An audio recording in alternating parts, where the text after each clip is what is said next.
lion voice. Tell them that's the people first choice. Lion voice, make the lioness them feel nice. Lion voice, with the lion cubs we sacrifice. Lion voice, got to show the people them the life. Lion voice.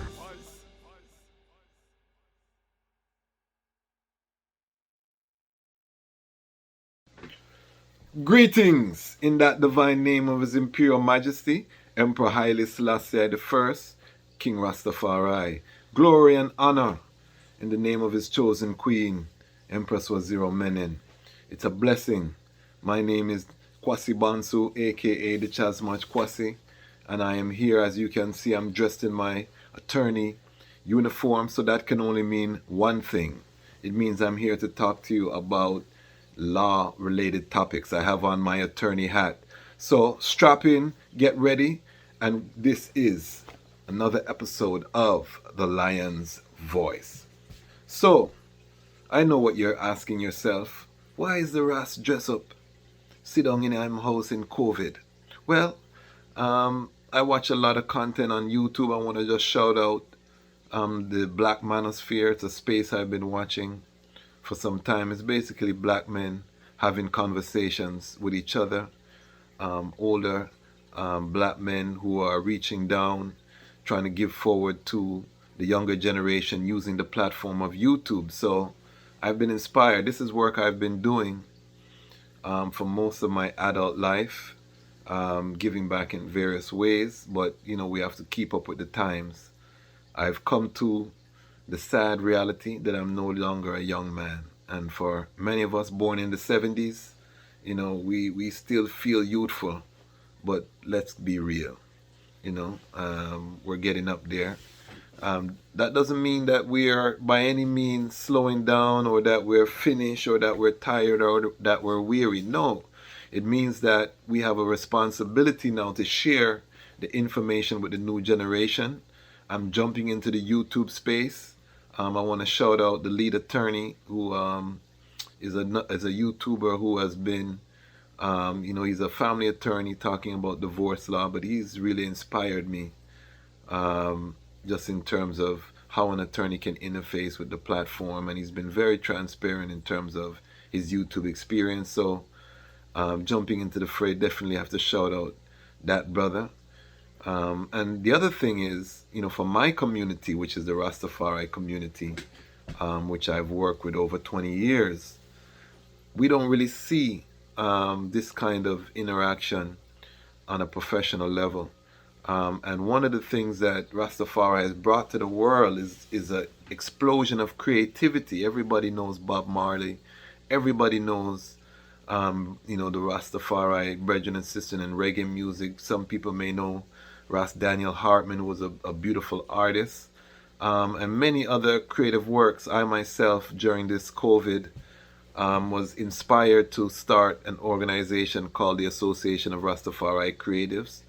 I'll put the link in the bio. Make sure you go over, like and subscribe to that page, where basically we're bringing together Rastafari creatives from all around the world to harness the potential of the Rastafari in the creative industry towards some development within the movement. So I'm very passionate about the creative industry, about building generational wealth from the creative industry. I am an attorney licensed in the District of Columbia and Maryland here in the United States. But my passion is entertainment law. I studied with the legendary Dr. Boy at Howard University, and you know, I've been blessed to represent some quite legendary clients in entertainment law. However, that being said, it's an area that many of our people do not know much about.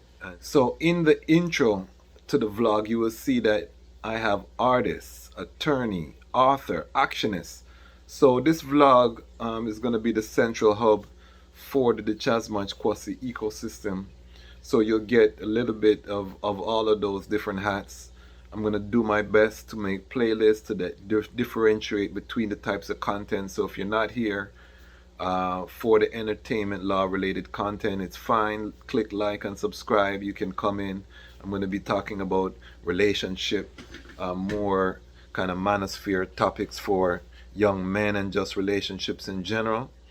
I've been married over 14 years, been with my wife over 20 years, so I have something to say about relationships and what life has taught me, and reasoning.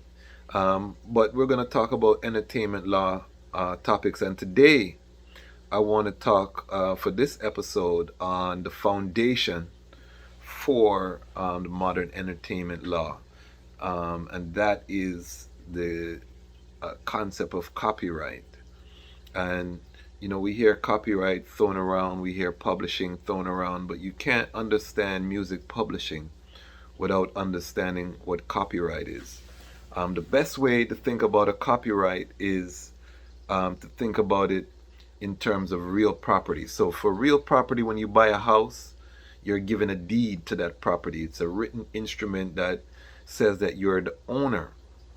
So for intellectual property, and intellectual property means that any idea that you have, that you manifest in a tangible form, meaning that you write it, you record it, you fix it in a tangible form. Once it's fixed in that tangible form, you have created a brand new entity that is able to create potential wealth for you. And this is the revolutionary or evolutionary, depending how you see it, power of copyright.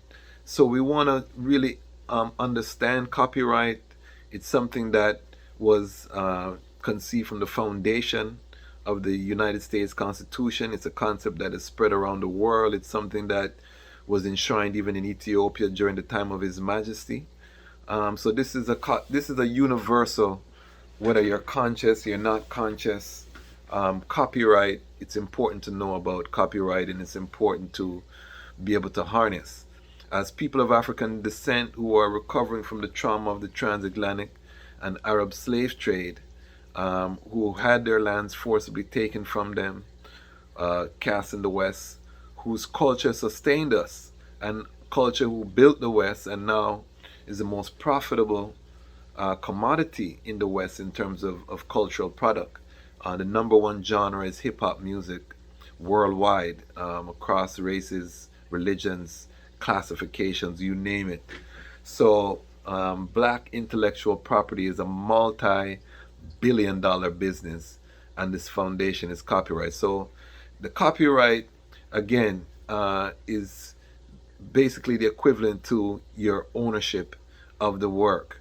And in most countries of the world, that ownership does not have to be registered for it to be valid, meaning that the copyright is created automatically at the time of creation. So the minute you pen that verse that you record, you step in the booth, you record that fire verse, that is your copyright being locked down. And there are two distinct copyrights in every song.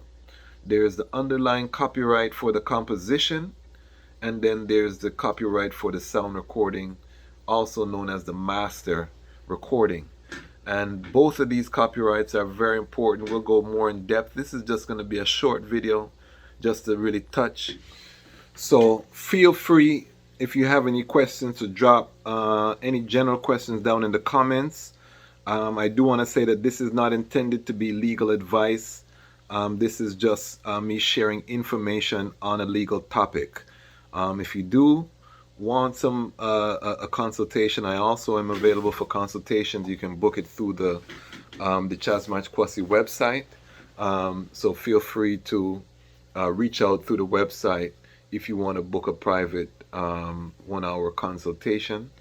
And for all of the artists, because I work with primarily reggae and dancehall in the Jamaica music industry and the adjacent industry.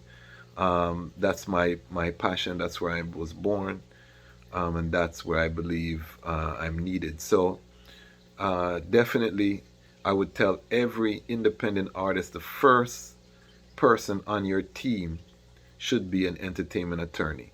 So make sure that you, before you get a manager, before you get anybody, because you need someone to look at your agreements with your manager, with everybody that you're going to as you build your team. And one of the values that an entertainment attorney can bring is the network that that attorney brings to be able to put you in positions and potentially deals and so forth for the artist. So it's important when you're looking for an entertainment attorney to look for someone who's actually engaged in the industry in some meaningful way. There are not a lot in the Jamaica music space right now, and we're hoping to change that. At the last Jamaica Music Conference, we did have a law clinic, a legal clinic where artists could come up.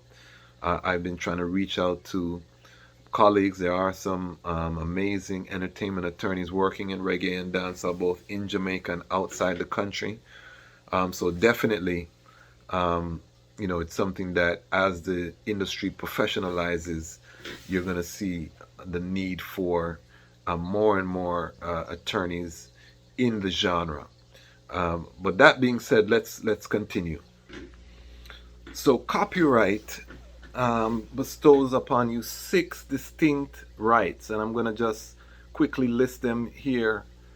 First is the right to reproduce the copyrighted work. 2, the right to prepare derivative works. So that's your remixes, any little changes, interpolations that you want to do on an established work. That would be considered a derivative work. The right to distribute copies of the work in public, the right to publicly perform the copyrighted work, the right to publicly display the copyrighted work, and the right to digitally transmit the right to digitally transmit and publicly perform the copyrighted work, and that applies to the sound recording. So those are the 6 distinct rights, and as a copyright holder, you can license those rights as a bundle, or you can license them individually, and that is one of the revolutionary parts of copyright. There's only a certain amount of land that's on the planet Earth. There is an infinite amount of intellectual property that can be generated. It's only limited by your imagination. With the coming of the metaverse and moving into a virtual reality where they're selling land that's not there, can you imagine the value of IP in a land where there's no boundaries? So you can create worlds, you can create all kind of things based on your copyrighted works. So copyright is not going to become less important. It's going to become more important. We need to learn about it as a people. This is Dejazmatch, Kwasi Bonsu. I'm going to get more in depth on these topics, but I'm going to try to do it quickly because I know the law topics can get very boring. So I'm going to just touch and go. So again, why am I here telling you about copyright?